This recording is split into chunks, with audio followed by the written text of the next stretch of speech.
unnecessarily put yourself in harm's way. Thank you so much for helping me this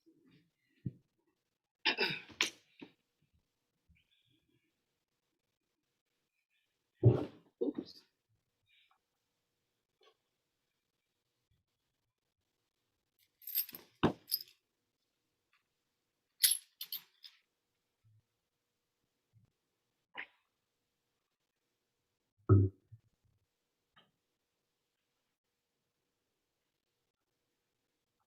Okay, so that's okay.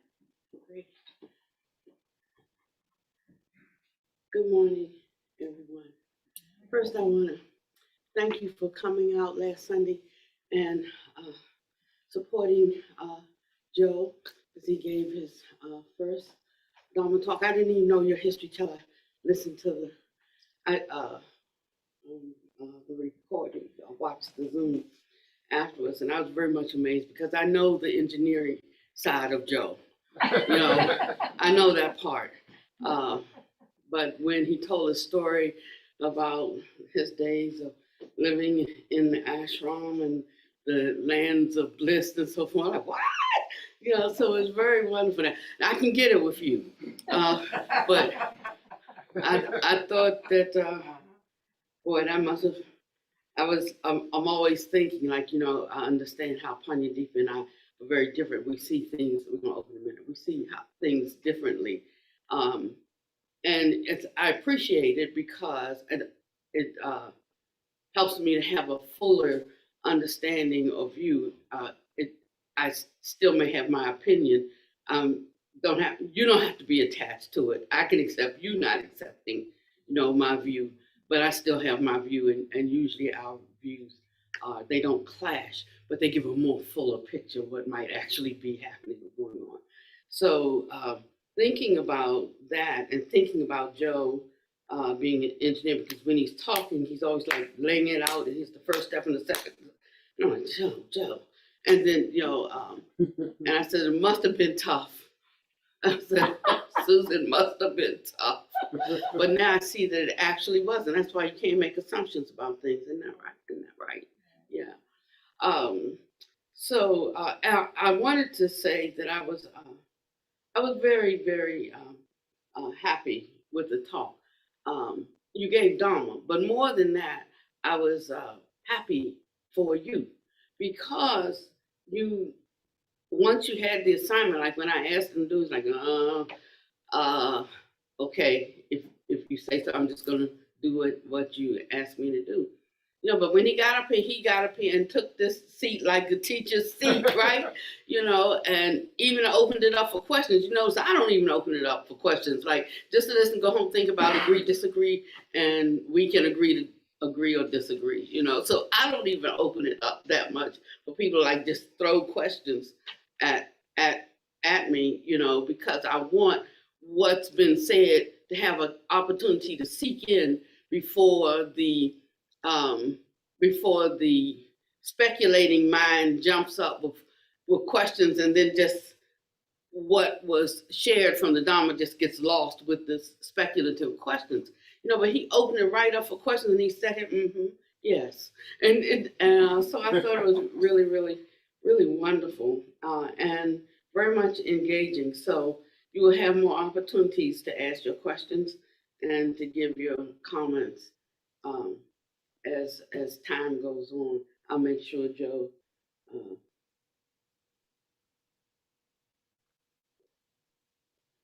is available for that. It's like I have a Dharmacharya, she may be watching today, who couldn't come to the retreat. We had a Dharmacharya retreat a couple of weeks ago. She couldn't come to the retreat because she went to an IMS retreat. They opened up, and she went to a 3-week sitting retreat, and then our retreat, which has been scheduled since the program started. So that's a year. Came up the following week. She just couldn't miss that opportunity to sit, and so then she wanted to know, could she have a conference with me because she had questions she wanted to ask. I'm preparing for a retreat for 30 people. You're not coming to the retreat, which is a mandatory retreat, and you want to take up my time to ask me questions because you went to another retreat center to sit for 3 weeks. The answer is no. That's it. You know, and so, but I am going to have a talk with her, a conversation with her about her practice and where she's going now that the retreat's out of the way, now that I've taken care of the people who put forth the effort to comply with the program and who are here. So sometimes people think I'm mean, but I'm not being mean. I'm just trying to help grown-ups grow up and help us to be accountable for what we say we know and we understand, to help us walk in a certain kind of freedom that's not based on our whims and our preferences, but that we can roll with the eight worldly winds, and that's the proof of the pudding. All Buddha Dharma is worldly Dharma. It has its roots in worldly phenomena, worldly things, worldly thoughts, worldly actions, the praise and the blame and the pleasure and the pain and the shame and the fame and the loss and the gain, all of it. The whole purpose of the Dharma is for us to be able to navigate those worldly winds. So navigation takes many different aspects. Oh, let's go ahead and open up. I'm into it now. Incense burning, all space is filled with the fragrance. All Buddhas smell it from afar. Auspicious clouds gather everywhere. With utmost sincerity, all Buddhas appear.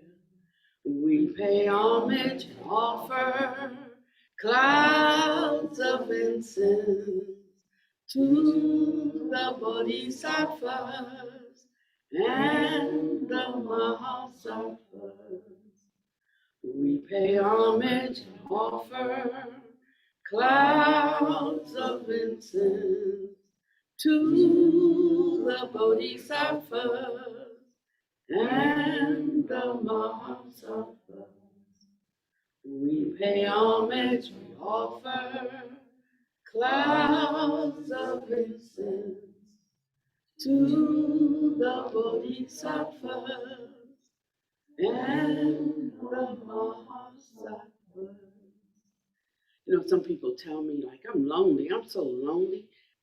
And sometimes there are people who are here, because they come here and I don't know, look to be entertained. I don't know, but how could you be lonely when we have hundreds of friends right there in the library? There's your friends, your Dharma books. Take some down and study them. I can get started with something, and it's usually why I'm running late on days that I have to teach, because I'm putting the Dharma talk together. I'm seeing what's rising, like testing the winds. I'm being still and silent so that I can hear the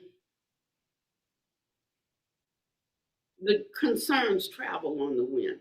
I'll just say it like that. And if you're still enough, you can hear it, but you got to be still enough. That's not something you're going to be able to pick up and read in a book, for sure. But to know that that's how one comes to know the cries of the world, you have to do that, though. You have to get still, and you have to attune yourself, so that you can pick up the concerns of the world. And then when you do that, then you're doing Dharma. Before that, you're not doing Dharma. The Dharma, doing and Dharma go together. So that means that if I'm studying, Buddha sutras and so forth, then I'm studying and I'm doing an intellectual pursuit. If I'm contemplating what I read, so studying is a necessary criteria. If I'm contemplating what I read, then I'm trying to get the meaning of it, how to activate something, how to use it in life to uproot dukkha for myself and for others. And then we always say, and for self and others. So it's sort of like me, you, and us.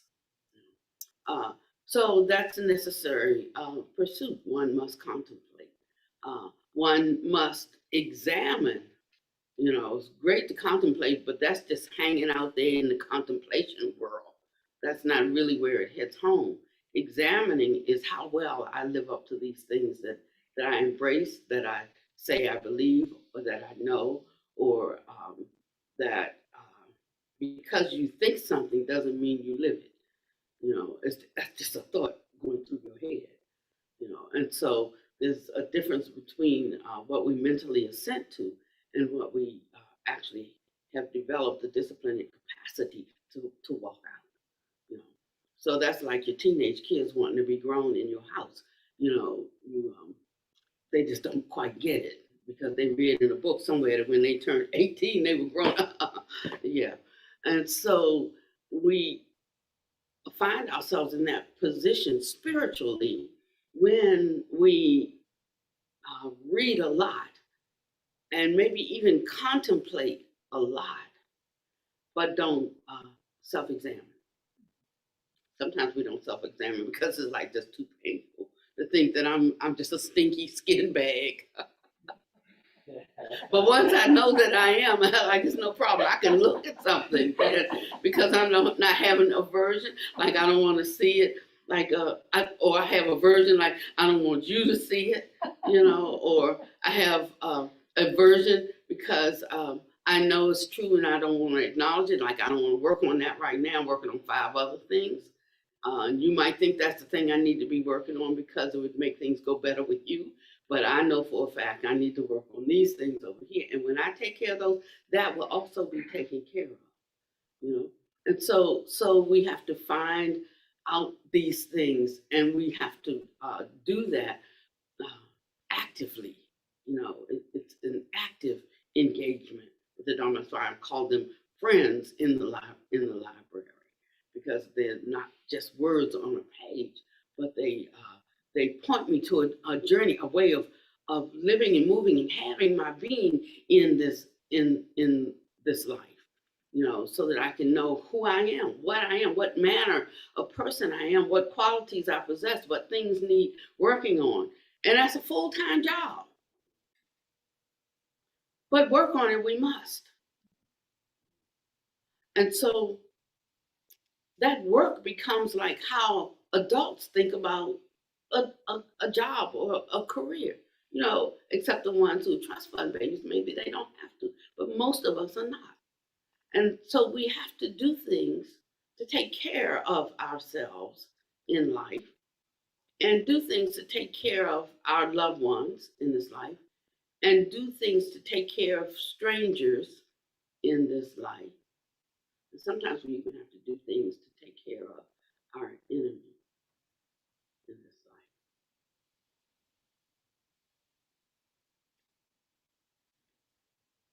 So if I think of one as an enemy, or you think of one as an enemy, it's usually like personal. Like that person doesn't like me, or that person's talking about me, or that was something. But you are tethered to that one that you consider an enemy. They did something to my child. They did something, whatever, you know. But there's a personal tethering.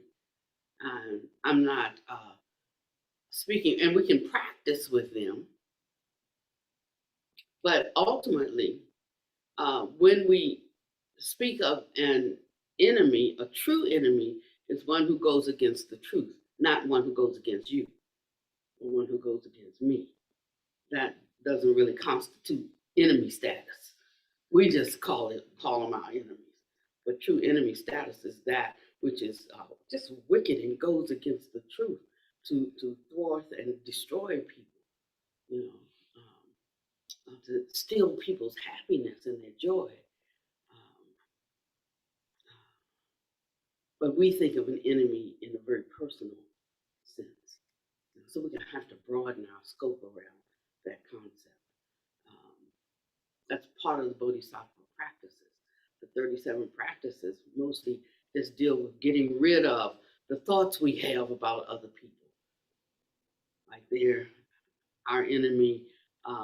They insulted me, they abused me, they took advantage of me, they robbed me. Every person is the owner of their own actions. So even though they may have done this uh, and directed it to me, towards me, and I feel the sting of it, yet and still, how where I position myself in that actually determines my karma. So I'm not gonna let you dump your garbage on me, and then I gotta pay for that. I mean, your garbage is yours. I just let you keep that. So I put a sign up on the store. We had a burglary again a couple of days ago. I just put and they broke out the door glass. That's like $900 every time they break a glass. Sometimes they break out one before the new glass can get replaced. They come and break out the other side of the doors, double glass doors, get them replaced. They come and break out the door. So I put a note on the door yesterday that said, "Listen up, you burglars." It's true. It's a note on the door. I'm wondering what kind of note they wrote me back and left. I'm gonna go check it out today. I said, "Well, since you all seem to like to break in here for a measly $100 and cash register that cost me 5 times as much because they just take the cash register and then pry it open and get the money." But and some people suggested, well, just leave the drawer open so they can see that it's empty. But they have to come in to see that the drawer is empty. So they're going to still break the door. So I said, "Listen, don't waste your time breaking in here because we don't leave a penny in here anymore." So I said, and I have special glass, so I put special glass in the door. It takes 3 times as long to break the door down. Plus, the police has been put on notice, not because of me, because I'm a nobody in the community, but Bud Hyder, who owns a third of Hendersonville, owns the property. And Bud went down to the police station. So they come in and they cruise through there several times. And like I said, don't risk going to jail over nothing because it's going to take you longer. By the time they break that glass, the police has time to get there now. So I said, do yourself a favor. Don't go to jail for nothing. There's nothing in here. And that was it. And then I was done with it, you see. I mean, I'm not angry about it. I know that's the cost of doing business. You have to pay to play. And so it doesn't do me any good to be broken up over it, is what I'm saying. We have to learn how to handle the vicissitudes that come up in our life. And if you lose your joy over them, then you have work to do.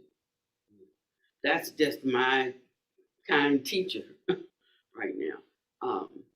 And so that's how life doesn't necessarily change for us. Like, once you become a good Christian or a good Buddhist, like, wow, everything is perfect in your life. I mean, sometimes it is perfect in your life, and you think it's because you became, a good Christian or a good Buddhist, but it's just because your good is flowering or manifesting at this time. And that's why the Buddha cautions us about saying, well, if you want to have a life, a good, healthy life, if you want to have wealth and good fortune, if you want to have this and you want to have that, then, all you have to do is be a good, name your label, but it's more than that.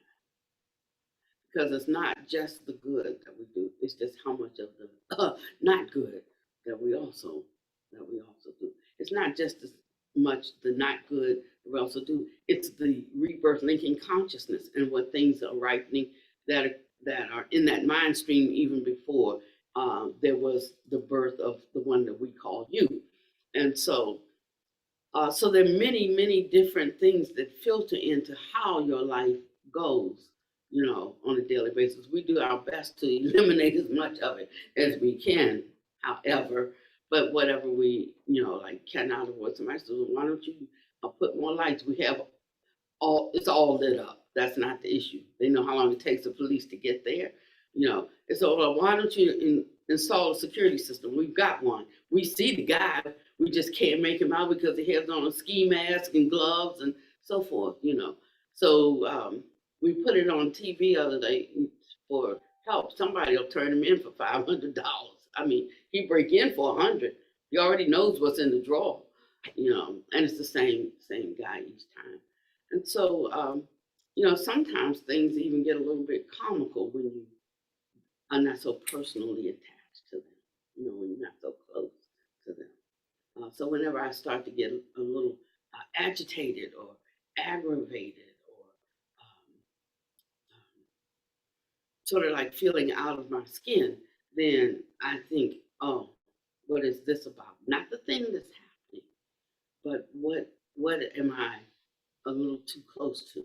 What am I a little too personal around?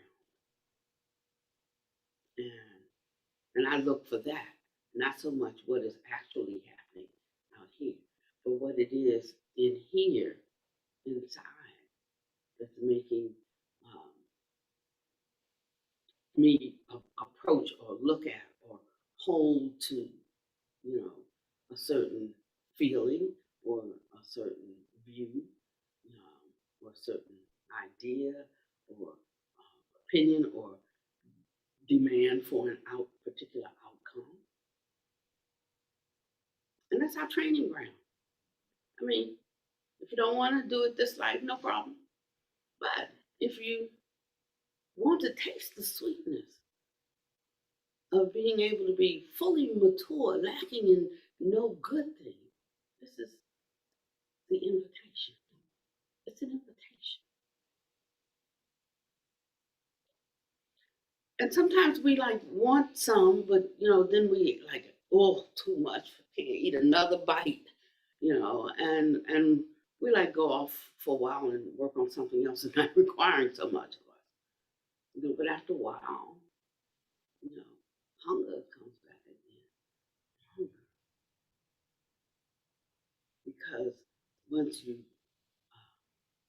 understood something, if you truly understood it, you can't go back.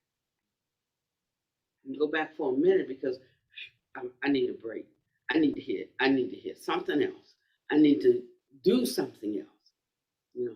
Just putting what we have into experience and seeing what we see now in it. Sometimes we see something entirely different than the last time we visited it. Maybe the circumstance, the situation, or the talk changed. Maybe I changed. But we don't know until we check it out. For instance, I had said to this song, I was talking about I remember it's particularly me, Sessionist, and Sister Clear Grace. We talk about the forbidden book, the hidden book, the red book that couldn't come out of my room. Nobody could see the book. Nobody was allowed to open the pages of the book. The Dharma that every Buddhist must follow. I said, if we do this, we'll be preaching to the air. There won't be anybody here if they get their hands on this book. It's there's too much. But that was last year. Or whenever, it's been almost 2 years now, right? And this is now. And as I'm reading, I thought, oh, this is so elementary. Not elementary in that it's easy, but elementary in that it's fundamental to understanding everything else. It's fundamental to our progress. And what may have seemed like meat when people needed pablum, well, now it just seems like it's the right food. It's the right meal. So if you can get your hands on a copy of the Dharma that every Buddhist must follow, they're very rare, and the prices are all over the place. I guess just the value that a particular person puts on the book. Of course, I consider this a priceless gem. It's by Norpu Pamu.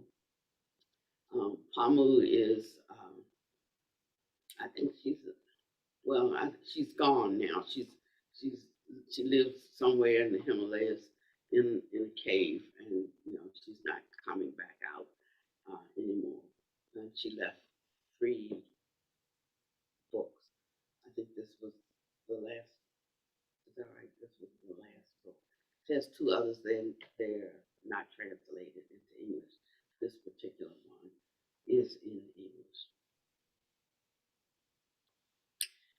And I'm not starting at the beginning like we do in book studies because I want to go and just talk about a couple of points. I was listening to the questions and the comments from last Sunday.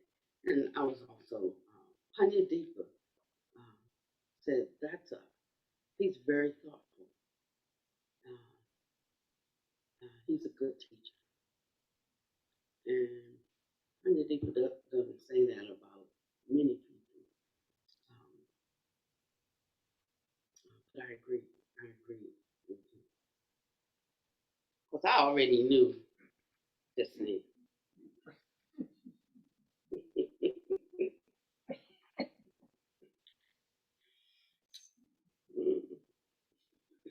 So the section that I want to talk about is the 10 superficialities of practitioners. That already sounds like And yeah. And then I got offended when I started reading it because she said, and okay, if Hinayana practitioners, because they may not have the capacity to go deep in this, we'll just excuse them. I'm like, I wish I could find her up in the mountains. No, I don't.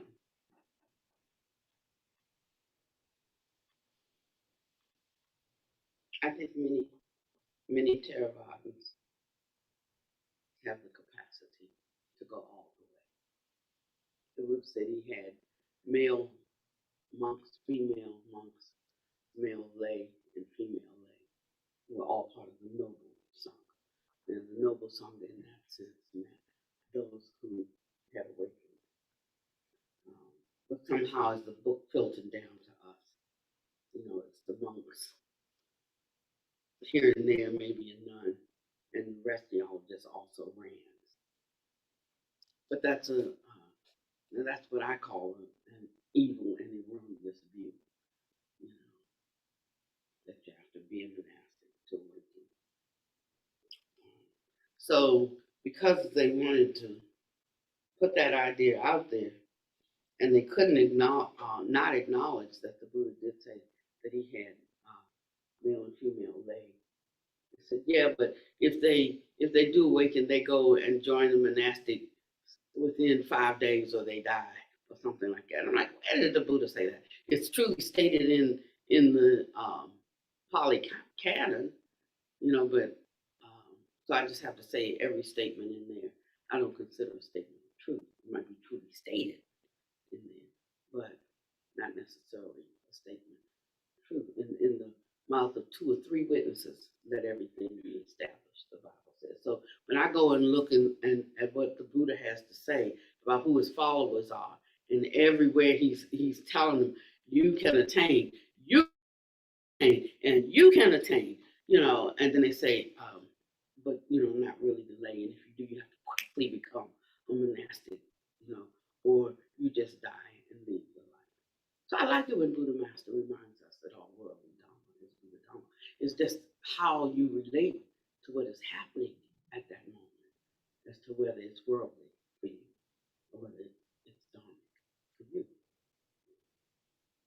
So 2 people can be doing the same thing. They can even handle something in the same way. And one way could be worldly, considered worldly, and the other way considered Dharma. And the only way that one knows is that one reflects on the intention and the skill level and how it measures up to the precepts for living a Dharma life. And whether you judge that worldly or dharma or not depends on how well you understand the precepts and how well you live them, because they have to be known by heart. Heart implies that the impetus by which we take action. That's like what heart is. Heartfulness. It's in the heart, not so much what's in the mind, but what's in the heart when one undertakes an action. And I'm not talking about foolish compassion or whatever, but how one actually, the depth to which one can walk out something. So one thing might be allowable for me that's not allowable for you. Or something could be allowable for you that's not allowable for me. And it's only when I'm true to myself, can I walk freely in that thing. So we have to be careful of how much we judge others and what they're doing and how they're doing and even why they're doing it. It's just such a waste of time. Such a waste of time. And if you're gonna be with them, don't be with them constantly battling with them. You have to like try to get on the same side. It's like double dutch. You got to land on both sides of that rope. If you don't, it's going to tangle up all around your feet. And when we used to play, double dutch, I mean, I had to see you double dutch by yourself first before you could be a teammate with me. Had to see if you coordinated, if you could, and so it's like that. So we look to see who we're gonna team up with, right? And it's an old saying that birds of a feather flock together. So it's you and your friends. I'm looking at you and your friends. Pop was here this weekend, and he was helping, and he got a ride down. He's staying in Nashville. I think he just left, right? Yeah. And he got a ride down yesterday, and then day before yesterday, and then he called to ask them for a ride home, and they came down. Of course, now he pays them. I well, I pay him so little that I paid them to come get him. So they might feel that the exchange is done, and certainly he feels the exchange is done because they got paid to come get him. But these are my friends, and so when they picked him up last night on the way home, they were involved in an accident. Some guys in a U-Haul truck hit them.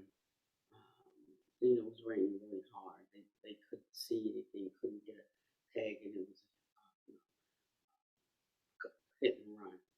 But they weren't injured. The car was torn up. She didn't have. She only had the kind of insurance that fixes your car. Fixes the other person's car, but not your car. And so he's calling me and he was telling me about it this morning.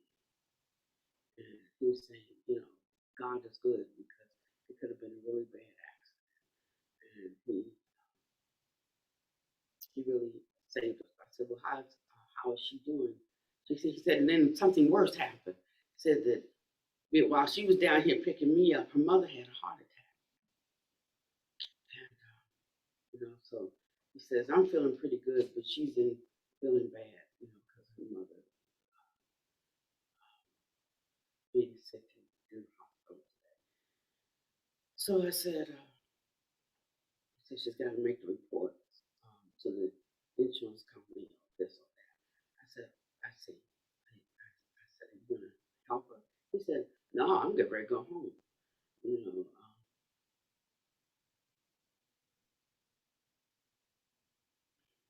When you're out visiting during this holiday season with your friends and your family, make sure you take the Dharma there with you. I just pointed out to him, I said, well, I'm glad Jesus was on our side because you sure aren't, He's like, I got to catch my ride home. I said, stop talking. I said, just stop talking. Because it's going to make me be disinclined to help you the next time you call me for help, which is every month. I might, encourage you to sit with that for a minute. So sometimes we think we're good people and we talk about God and blessings and this and that, but it's not what we say. It's what we do in the moment. Sometimes we repeat mistakes over and over because we think we're such good people because in our mind we love goodness. But when it costs us some inconvenience, then we get real rational.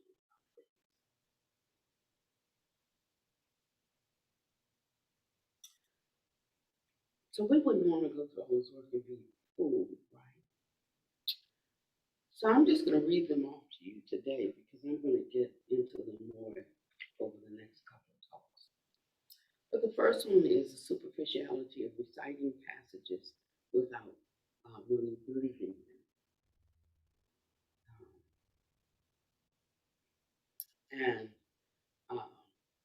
Or without belief in something, the undergirding structure or the foundation to the system, and that is belief in causality, cause and effect. So if you could think of cause and effect like sort of like an all-seeing eye, not I, but EYE. It's not designed to mete out punishment or blessings. It's just that whatever actions we take, whatever thoughts we have, whatever words we speak, that embedded in it, or co-rising in it, is its fruit. There's the seed of action, and the corresponding fruit is resident in the seed. And if it gets a certain amount of nurturing and protection, shade from the sun, enough water, then at some point it reaches that germination stage and it pops open, it sprouts, it brings forth. Its essential nature, and it starts to grow. But it was always there.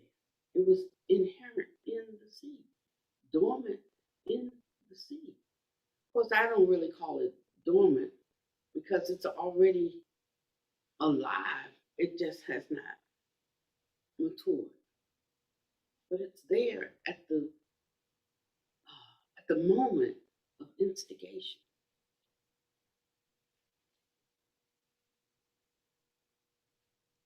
And if you don't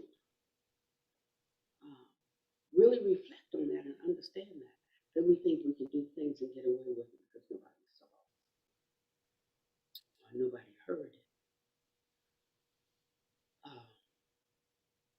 or even if they did, that we can fix it, we can make it okay, because they love me.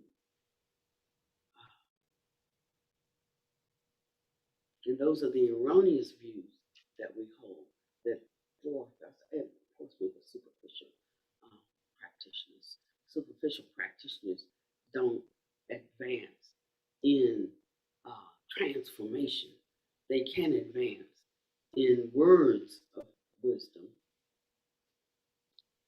but they don't advance in actual transformation, becoming that which you speak of.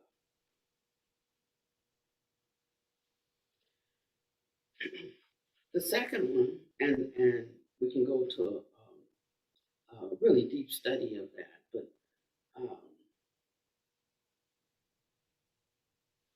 it depends on the kind of mind that you have as you go into things.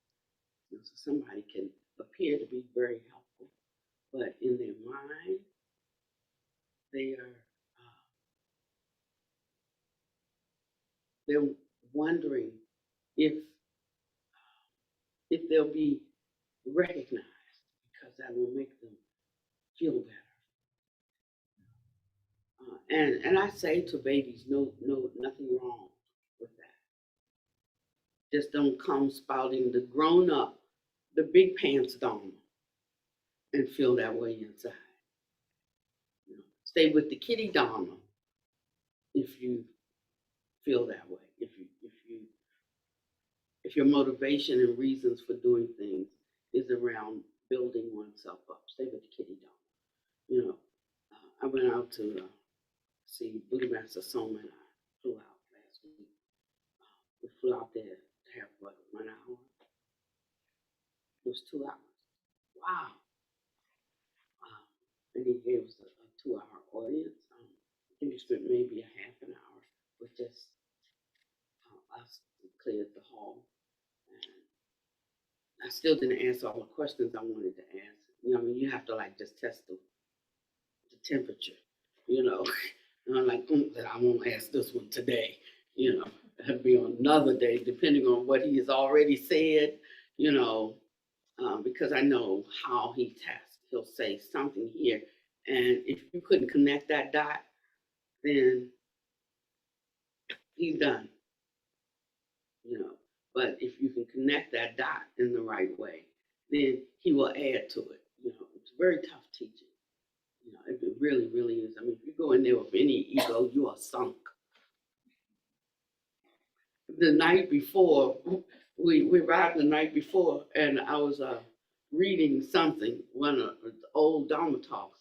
And as I read the Dharma talk, I just started crying and weeping, and I was thinking like, well, I shouldn't ask him any questions at all. I shouldn't even take up his time. Like when I go in, the first thing I was just like, I'm such a wretch undone. I was like, I had this whole thing. But it was really inside of me because I could see my shortcomings. I could truly see my inadequacies. But he don't want you coming up there crying about that, wasting his time. But I did it on my time, you see. So when I got there, I'm just ready to handle business with him. And I asked the first question, and it was the wrong question to start out with.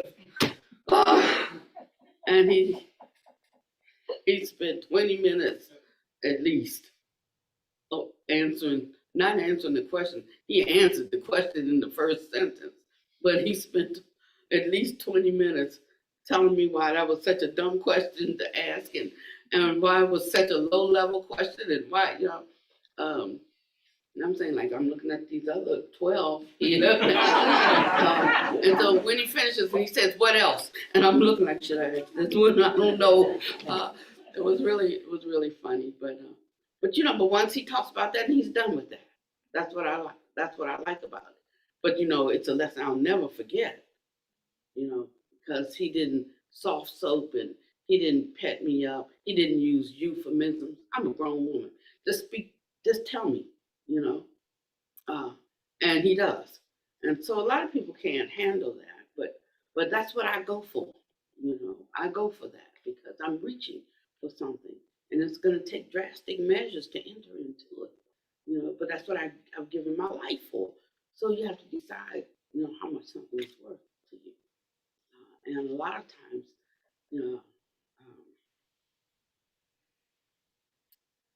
what we have to it's hard what we have to go through to gain the prize. So that's the first one. The second one is the superficiality of speaking about benefiting others when one does not have great compassion. It can be stated that a true practitioner is one who benefits others out of a heart of great compassion. Of course, one who is not a true practitioner might also be a person who benefits others. However, this type of benefiting others is totally different from benefiting others out of great compassion. The two cannot be spoken of in the same breath.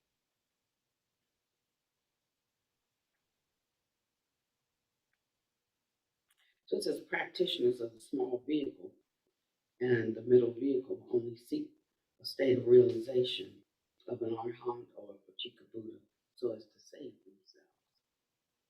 They do not arouse the bodhicitta necessary to save others.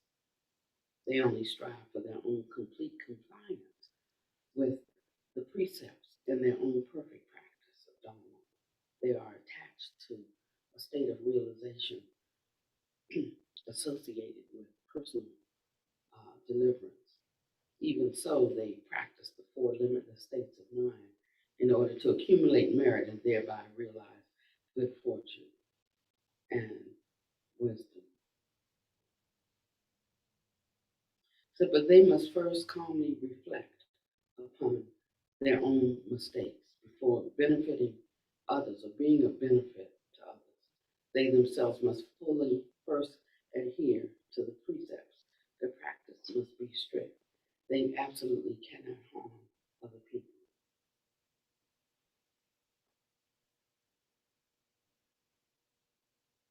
And then he goes on and he talks about this in more detail. So I feel that way too, like in our monastic practice. I see people in the world, lay people, do more for people in the world than monastics. There's always trouble. So I just did my thing, and I get my emails being Panya Deepa. Well, I don't bother Panya Deepa too much, but at all. But I would get the emails. Oh, sister, you shouldn't be out there helping in that way.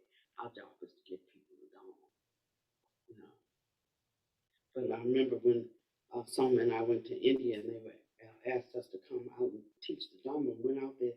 Those people didn't have water. They didn't have shoes. They did. I can't even begin the list of what they did not have. You know, and they asked me to come and teach them the Dharma. And I said, yes, I will, but first, you know, let's see if we can get you some water. Let's see if we can get some medicine for your children. Let's do, you know, and that's what I did. And then they said, oh, you shouldn't be doing that. It's like, you're going to mess it up for all of us. So one of my questions to Buddha Master was, could I, well, I think I said disrobe, but what I meant was I didn't want to present, you know, as a Theravada because certain things are a symbol of what you hold to be valuable and dear. And I have a lot of their disagreements with how we live, what we think our role in life is concerning others. So I didn't want to represent in a certain way. So the last time I was there, somebody came back and said, so we see you changed your robes. And yes. And I mean, we dress formally sometimes when we're going someplace where it would matter to Theravadins. You see what I mean? So we don't show up at a Theravada function in our Heartwood attire. We wear Theravada attire when we go there, just to be at peace and to show camaraderie and all of that. I said, but I really would like to come out. So right away he said no. I was like, no, I shouldn't have asked. I should have just done whatever I did, you know, and he could find out later. But then since I asked that, I won't ask again because I think I've posed this question a couple of times. And every time I get the answer no, there comes a wave of people who want to ordain, you know, or something that has to be done. For instance, Sada came, and she's the second Cambodian nun in existence. The first one is, she's not in Cambodia. I think she's in California. You know, Sada wants to go back to Cambodia. But nobody, no, that would not have happened, I can tell you, because she's been trying for 13 years. And so now that work's done. You know, she went her, I have her off training because I don't even know all the things she needs to know. Like I came through favor more than strict training. You know, I just aligned with the monks because they live free and easy, and the nuns were like cracking the whip. So I just hung with the monks, and you know, just getting something inside, not so much the letter of the law, but the spirit of it. That's what. So it's very difficult for me, to hang with them because they're so attached to the letter. So let's just they say, well, Pani Wadi's 71 now. She'll die soon, and this will all be over, and then we could just go back to our way. And I won't be causing them so much trouble, but that's okay. That's okay with me. Just make your life meaningful, make it worth living, and live your truth. Shoot for the moon, even if you miss it, you land on the stars. So I thought that maybe I needed to stay in robes because that was coming up, and I didn't know that was coming up, but it came up, and we've taken care of it. It's done. I even had another nunnery do the actual be the preceptor for the ordination, so that she wouldn't be asked the question, "Who do Pani Wadi's nun?" So very strict. I had the most formal, most fundamental, orthodox female sangha to participate in this with me and to take the role of her preceptor, so that she wouldn't have any problem anywhere in in the East. And I have her off studying now with them to learn all the rules and all the procedures and all of those things that I don't really care that much about. Like Ajahn Chah, he said, I only keep one rule. He said, that's rule of my mind.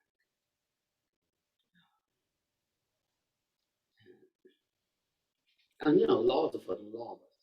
So I take them up. But when you overcome something, you don't have to worry so much about that.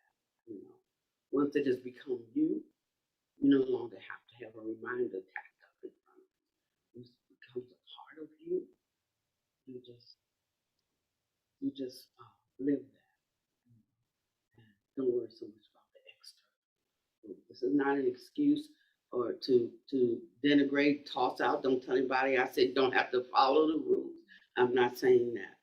I'm saying once you learn something and it becomes a part of you, that's the principle thing. So the third one is the superficiality of donating when one is miserly. And then it talks about contributions made and the thought behind it. And it can be willing contributions, it can be unwilling. But it's like walking off of a ledge on the seabed, maybe I should say ocean floor, and you have all of this sand that you're walking along, and then you get to this like drop off point, and then it's fathomless and deep, and all while you're here, you can do that, because you got your emergency stash, you have your rainy day something, you're like feeling good today, and you just want to help somebody or do something kind for somebody, but it's not constantly in your view of seeing self and others as equal. Somebody, who is sister? Somebody donated. That's why I stopped taking donations. Somebody donated a pair of shoes with dog poo on them, and sister was looking in the bin and found the shoes. But then when you turn them over, they had dog poo poo on them, and the shoes were really needed, And actually, the shoes, there was nothing wrong with the shoes except they needed to be washed. They had dog poo on them, So whoever gave them just felt somebody could take care of that, So it's not even what you give, it's how you give, and to give your best. Give somebody what you would want somebody to give you. Actually, give somebody better than how you would treat yourself. When I would go in my closet to give away clothes, because I used to have a job where you had to dress for success. I mean, you had to drive the right kind of car. You had to have functions, like home parties. Um, you had to have the right setup and the right kind of catering. You had all of these things because you were after people's money to invest it, so they had to look a certain way. And when I was being generous, though, when I was giving people things, I didn't go and give them my worst. I gave them my best. If we had a coat drive, for instance, I'd go and give them 2 or 3 of my most expensive coats. And then, of course, I got to buy more. But it wasn't because I got to buy more, but I wanted to give my best. Honestly, I wanted something that's really cherish, really enjoy. I didn't give them the Christmas sweater, and so, and it not because it made me feel good to give it, because I knew it would make them feel good, and so I've always been that way. So when people give me things, you know, and it's broken, or if they're leftovers, or things like that, then I don't receive it because I'm receiving it to myself. You have to understand spiritual principles.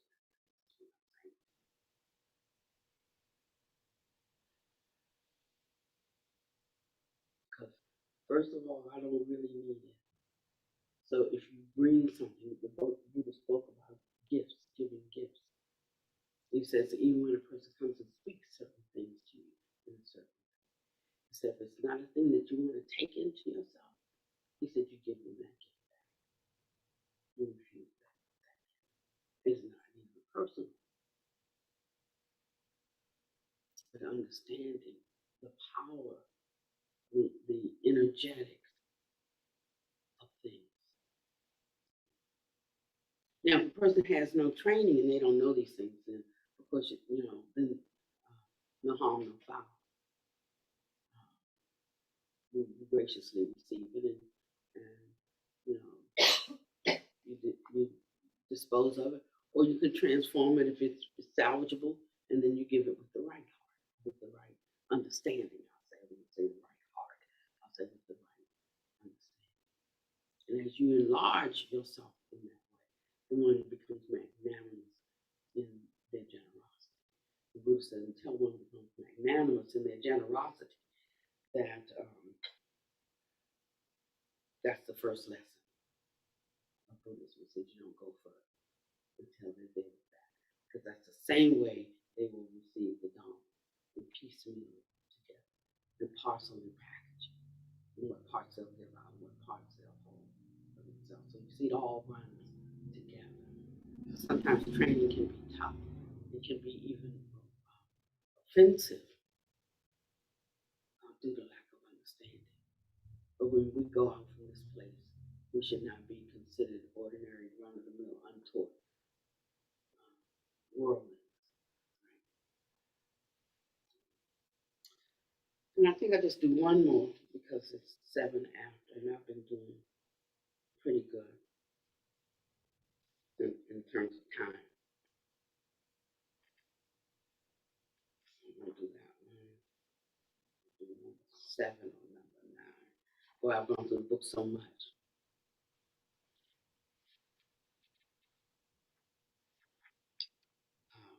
Everything in the world is a test to see how well one has cultivated oneself, whether one truly loves all living beings in the 6 realms, just as one loves one's own parents, and whether one is truly able to treat all living beings as if they were one's own family members, whether one is truly able give rise to that kind of impartial kindness, joy in the successes of others, and equanimity towards all beings, whether one is able to view worldly things in a way that avoids them, keeps them from becoming impediments to your spiritual practice.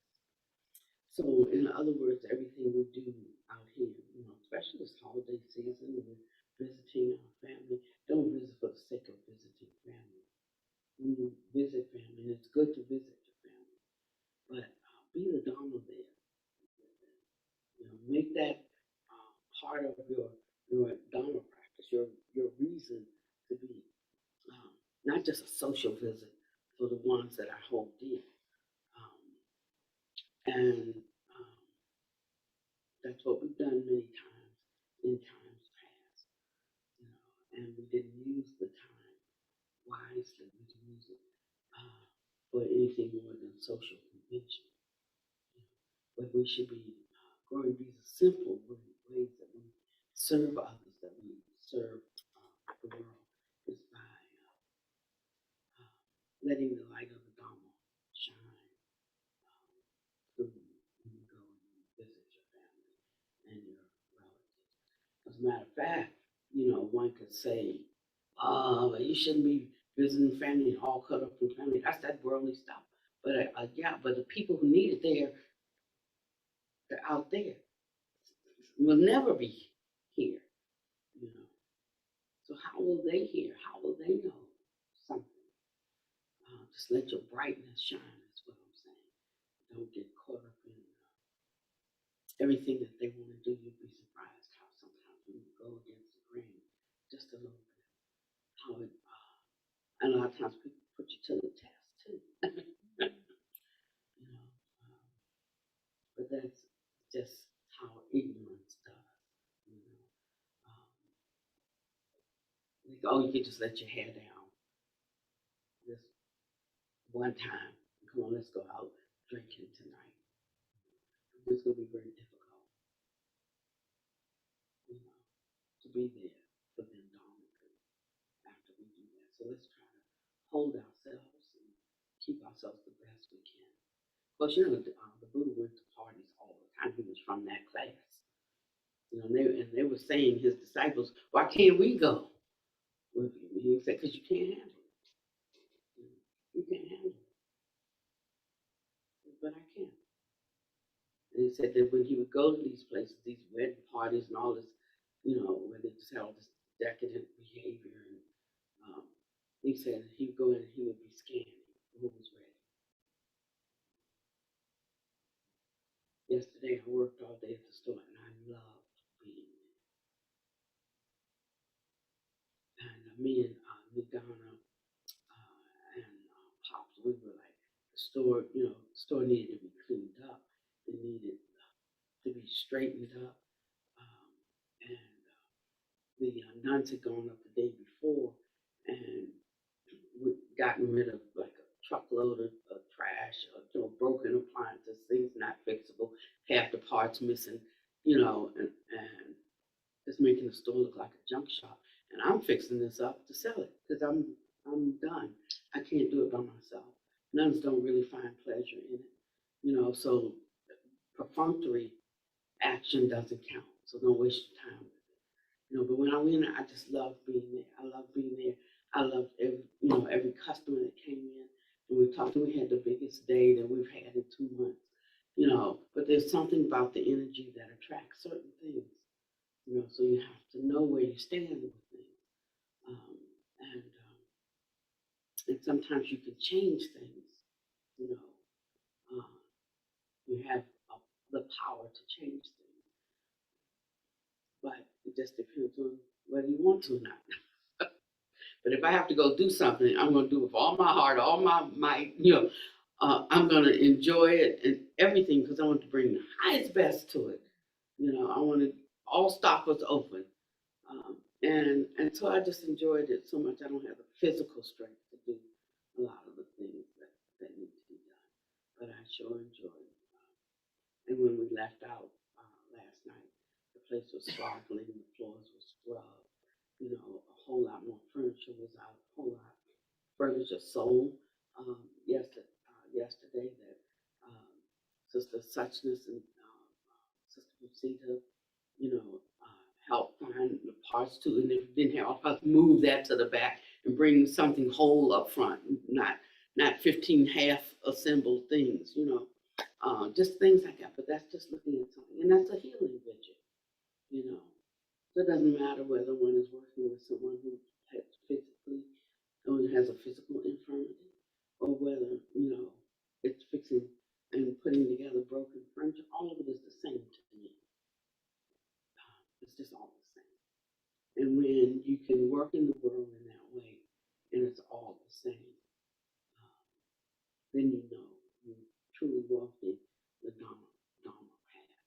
When you see the Dharma throughout all of your work, when you see the Dharma in every interaction, in every chore, whether it's a delightful one or one you don't want to do, all of this is training for us. So I'm saying we're not lacking, right, in teachers. They are everywhere, and they are everything. So enjoy. You don't have to just read books. You don't just have to try to meditate half the day. You can meditate while you're walking, while you're laying down, while you're standing up, and while you're sitting. Buddha said meditation is only 10% of the 90%. So it's almost better to me to be a lay person, because there's so many more opportunities to do things. If you really want to, accomplish something, we get limited sometimes once we take on certain roles. We get limited by what other people think we should be doing or who they think we should be. And some of the helps that we would give, we can't give. So don't worry about that. Once, for those who are monastic, it's also wonderful. If you really understand what value I'm taking, that a monastic is meant. Thank you so much for coming. We're going to be, Christmas is on Sunday, Saturday. So nothing's on one of our days, right? Okay, so next Tuesday and Thursday, we will be open. Thank you. 5:30 today. No. What time? We canceled January. Oh, we did? Oh, no. Until January. We canceled until January. Oh, man. I was going to read a sutta today. Okay, I think what I'll do is I will, I did last week's, I did it while I was there in my hotel room. I think I will do a talk, and for those who are registered for 5:30, I'll send a video because I really wanted to talk about something. I'm not going to be able to do that sutta I wanted to read though, because I can't record it. But I wanted to, the 9 more people just started Supreme and Unsurpassable Mahamudra of Liberation. That brings us to a good number. I think it's something like 39. There's 16, 16, 9, and okay. However much that is. So we're going to be 5:30 today, that you're going to do it soon? I'll do it today, and I'll send it to. It'll be emailed to you, so you could watch it at any time. Mm-hmm. Okay, I just want us to stay on together, or at least 2 tiers in the Mahamudra of Liberation. May you be well and happy and peaceful. May no harm come to you and no danger. May you always be able to meet the inevitable